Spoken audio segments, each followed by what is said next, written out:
Though we are fiercely internationalist and fiercely pro-European, we are in the Labour Party, above all, Democrats.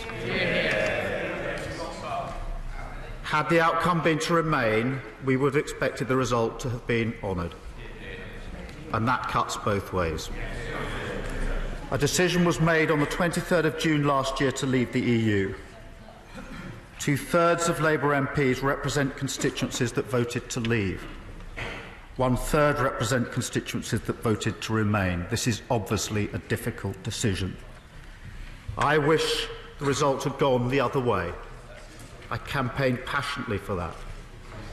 But as Democrats, our party has to accept the result. And it follows,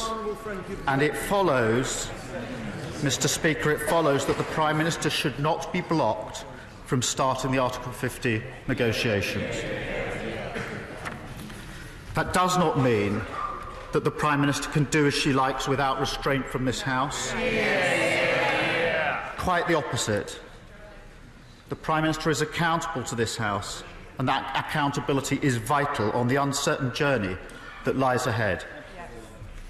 The Prime Minister fought to prevent this House having a vote on this bill until she was forced to do so by the Supreme Court last week. Yes, true. The Prime Minister resisted Labour's calls for a plan and then a wider white paper until it became clear that she would lose any battle forcing her to do so. And just before Christmas, the Prime Minister was resisting giving this House a vote on the final deal. A position that she's had to adjust. That is why the amendments tabled by the Labour Party are so important.